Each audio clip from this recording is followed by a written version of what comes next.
guys, terima kasih sudah klik video kali ini. Nah, di video pembelajaran kali ini, nantinya kita akan memahami bersama audit siklus akuisisi modal dan pembayaran kembali. Nah, nantinya ada 4 tujuan pembelajaran yang akan kita pahami bersama, yaitu yang pertama, mengidentifikasi akun serta karakteristik unik dari siklus akuisisi modal dan pembayaran kembali. Kemudian yang kedua, merancang dan melaksanakan pengujian audit atas wesel bayar dan akun serta transaksi terkait. Kemudian yang ketiga, mengidentifikasi persoalan utama dalam audit atas transaksi ekuitas pemilik. Dan yang terakhir, merancang dan melaksanakan pengujian pengendalian, pengujian substantif atas transaksi, dan pengujian atas rincian saldo, modal saham, serta laba ditahan. Oke, saat ini kita masuk saja dalam pembahasan materi. Kepada teman-teman, disimak baik-baik ya.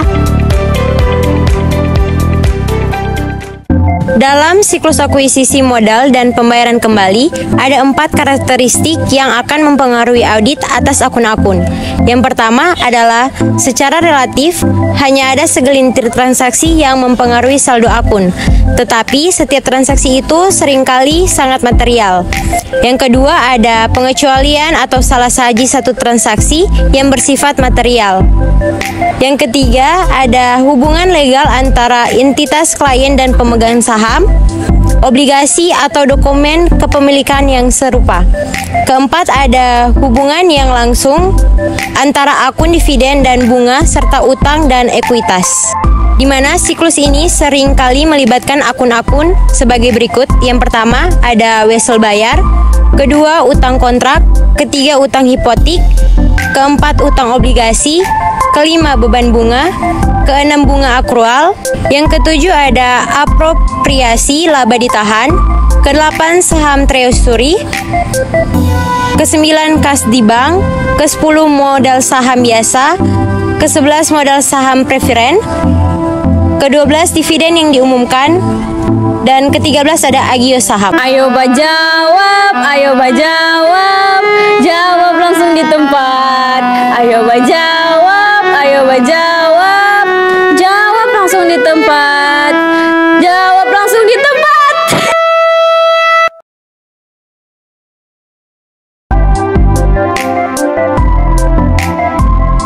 Nah, selanjutnya kita akan membahas tentang wesel bayar. Nah, pasti kalian bertanya-tanya kan, apa itu wesel bayar? Nah, wesel bayar atau net payable itu adalah kewajiban hukum kepada kreditor yang mungkin dijamin atau tidak dijamin aset dan mengenakan bunga. Nah, pada umumnya wesel itu diterbitkan selama periode antara 1 bulan dan 1 tahun, tetapi ada juga yang lebih lama. Wesel diterbitkan untuk tujuan yang berbeda, ya, dan properti yang diberikan sesuai dengan jaminan yang mencakup berbagai aset seperti sekuritas, piutang usaha, persediaan, dan aset tetap. Nah, di mana pembayaran pokok dan bunga wesel diharuskan sesuai dengan persyaratan dalam perjanjian pinjaman. Nah, untuk pinjaman jangka pendek, pembayaran pokok dan bunga biasanya hanya dilakukan ketika pinjaman itu jatuh tempo. Nah, ketika pinjaman itu berjangka lebih dari 90 hari, biasanya wesel mengharuskan pembayaran bunga secara bulanan atau kuartalan. Tuh, saya akan menunjukkan akun-akun yang digunakan wesel bayar dan bunga yang terkait. Nah, ada di samping ini guys. Nah, pada gambar ini kita dapat melihat bagaimana transaksi atas wesel bayar dan bunga yang terkait diproses dan memengaruhi saldo akhir dalam keempat akun tersebut. Nah, sekarang kita akan mengetahui tujuan dari audit wesel bayar adalah untuk menentukan apakah pengendalian internal terhadap wesel bayar sudah memadai. Kemudian kita akan menentukan apakah transaksi pembayaran pokok dan bunga melibatkan wesel bayar diotorisasi secara layak serta dicatat dengan 6 tujuan audit yang berkaitan dengan transaksi. Nah, kemudian kita akan menentukan apakah kewajiban untuk wesel bayar dan beban bunga terkait dengan kewajiban akrual telah dinyatakan secara layak seperti yang didefinisikan oleh 7 dari 8 audit yang berkaitan dengan saldo atau nilai realisasi atau tidak dapat diterapkan pada akun kewajiban. Kemudian, yang terakhir kita akan menentukan apakah pengungkapan yang terkait dengan wesel bayar dan beban bunga terkait memenuhi 4 tujuan audit, pengujian, dan pengungkapan. Pengendalian internal. Terdapat 4 pengendalian yang penting terhadap wesel bayar. Yang pertama ada otorisasi yang tepat atas penerbitan wesel baru.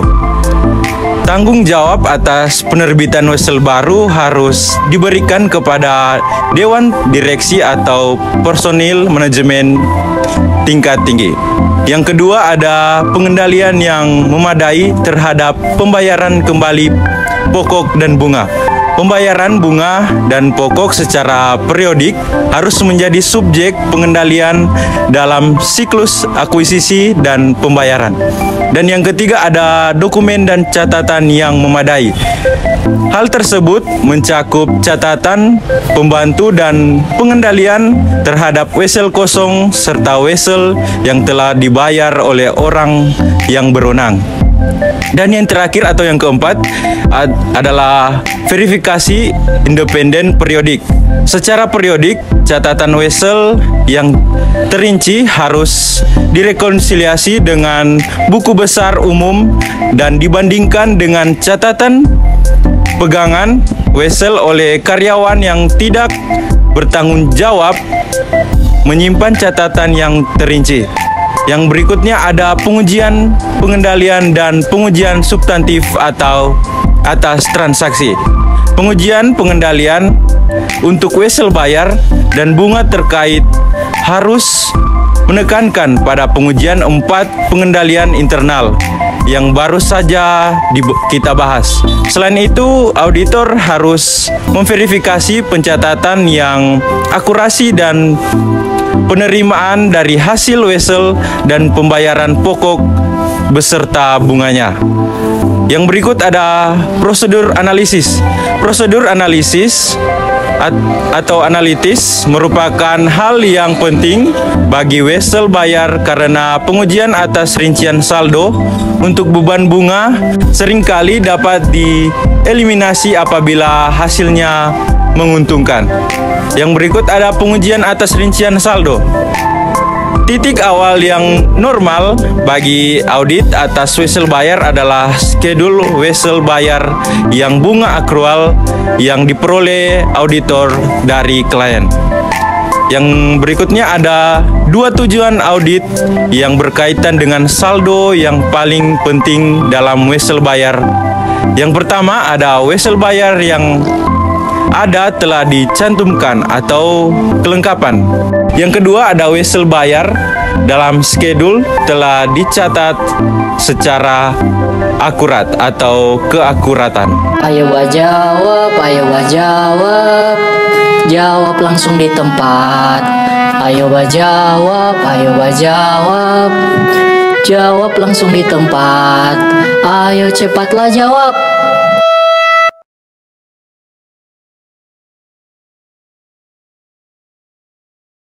Baik, selanjutnya kita masuk dalam ekuitas pemilik. Nah, terdapat perbedaan penting dalam audit atas ekuitas pemilik antara perusahaan terbuka dan perusahaan tertutup.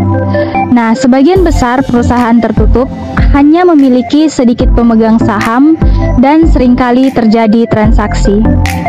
Satu-satunya transaksi yang dimasukkan dalam bagian ekuitas pemilik kemungkinan adalah perubahan ekuitas akibat laba atau rugi tahunan dan pengumuman dividen. Perusahaan tertutup jarang membayar dividen sehingga auditor hanya memiliki sedikit waktu untuk memverifikasi ekuitas pemilik. Sedangkan bagi perusahaan terbuka, verifikasi atas ekuitas pemilik jauh lebih kompleks karena banyaknya jumlah pemegang saham dan individu yang memiliki saham sering berubah. Nah, terdapat pengujian untuk memverifikasi akun ekuitas pemilik utama dalam perusahaan terbuka ada 3. Yang pertama ada modal dan saham biasa, yang kedua ada agio saham, dan yang ketiga ada laba ditahan dan dividen terkait. Gambar yang ditampilkan di samping saya merupakan gambar yang menyajikan tentang akun ekuitas pemilik dan dividen.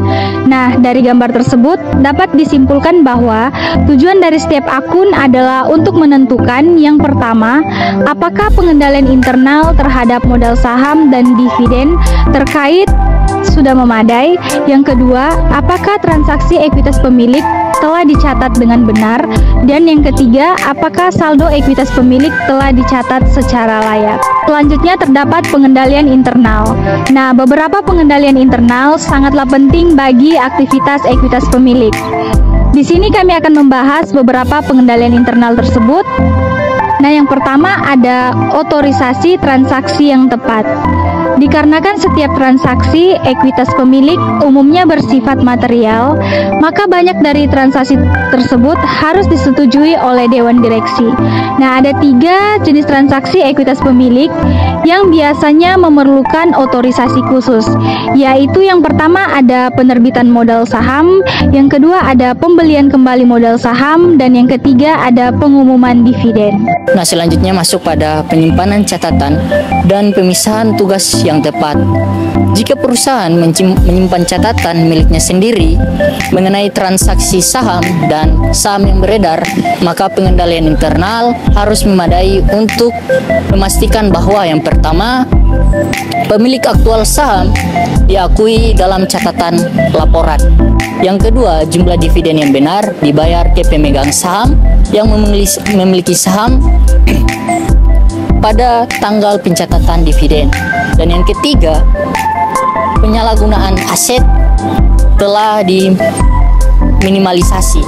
Selanjutnya catatan sertifikat modal saham. Nah, catatan sertifikat modal saham ini mencatat modal saham, penerbitan dan pembelian kembali modal saham selama umur perusahaan. Selanjutnya, file induk modal saham pemegang saham. Nah, file induk modal saham ini adalah catatan saham yang beredar pada waktu tertentu. Nah, fungsi file induk ini itu sebagai pengecek terhadap keakuratan catatan sertifikat modal saham dan saldo saham biasa dalam buku besar umum. Selanjutnya, panitera independen dan agen transfer saham. Nah, jika perusahaan yang sahamnya terdaftar di bursa saham diwajibkan memiliki panitera independen karena sebagai pengendalian untuk mencegah penerbitan sertifikat saham yang tidak tepat. Kebanyakan perusahaan berukuran besar juga menggunakan jasa agen transfer saham untuk menyimpan catatan pemegang saham termasuk mendokumentasi transfer pemilik saham. Ayo jawab, jawab langsung di tempat. Ayo jawab, jawab langsung di tempat. Ayo jawablah cepat.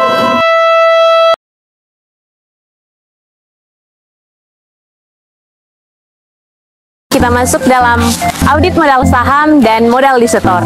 Tapi perlu kita ketahui bahwa audit modal saham itu merupakan suatu proses pemeriksaan yang dilakukan oleh pihak independen kepada auditor untuk memverifikasi dan memvalidasi informasi terkait dengan modal saham suatu perusahaan.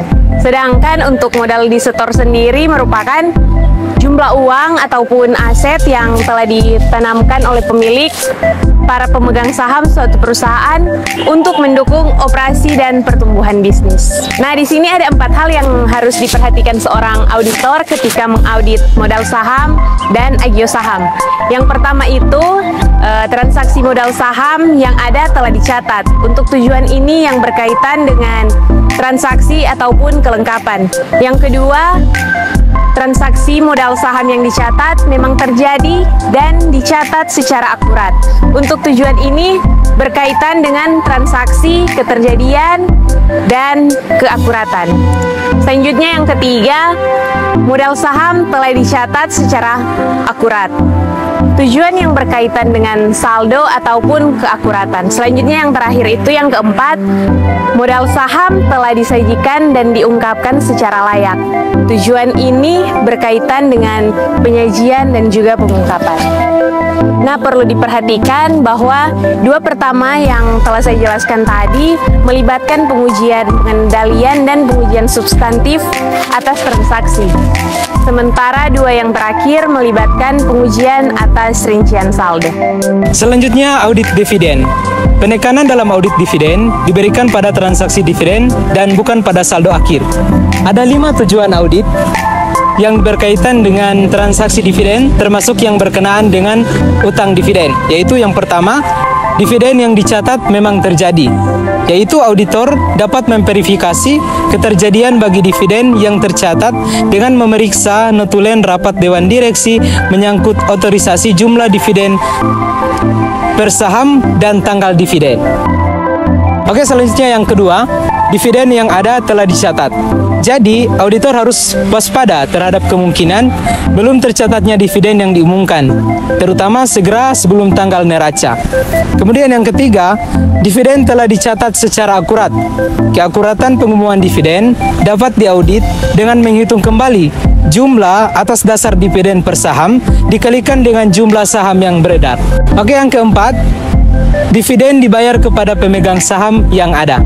Jadi, auditor harus memverifikasi apakah pembayaran dilakukan kepada pemegang saham yang memiliki saham per tanggal catatan dividen. Kemudian yang terakhir, yang kelima, utang dividen telah dicatat secara akurat. Jadi pengujian atas utang dividen harus dilakukan bersamaan dengan dividen yang diumumkan. Setiap dividen yang belum dibayar harus dicatat sebagai kewajiban. Selanjutnya kita masuk pada audit laba ditahan.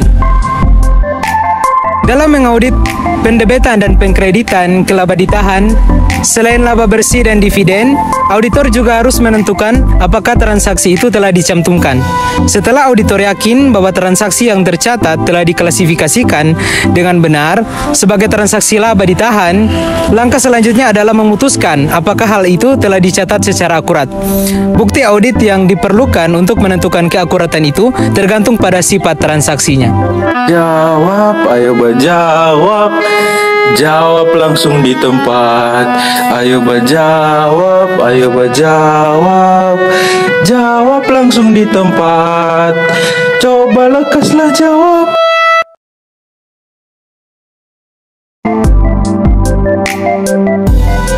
Nah, itu dia materi yang telah kita ikuti bersama, yaitu mengenai audit siklus akuisisi modal dan pembayaran kembali.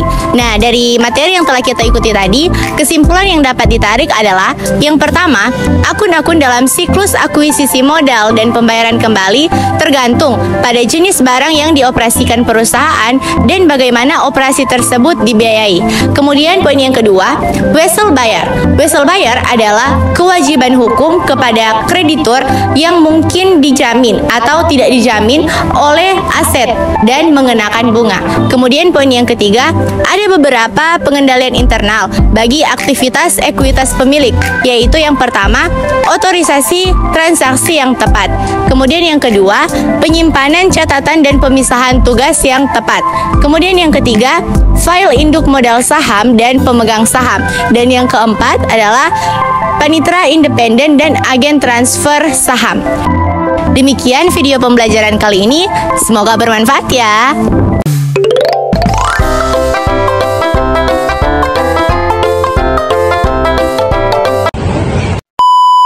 Kalau mau minum air sukanya. So, pergi.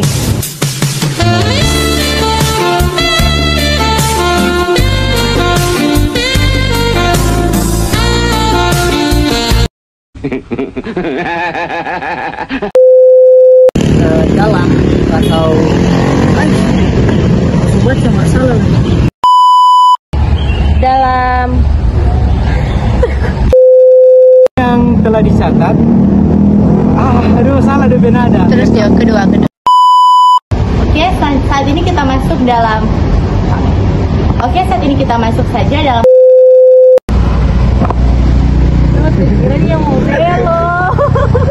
Tarik sis, semongko. Dan bro, Oh, belum. Ya, sorry. dia dong. Mau potong Kak? Jangan mau saya berhenti kasih. Dasar.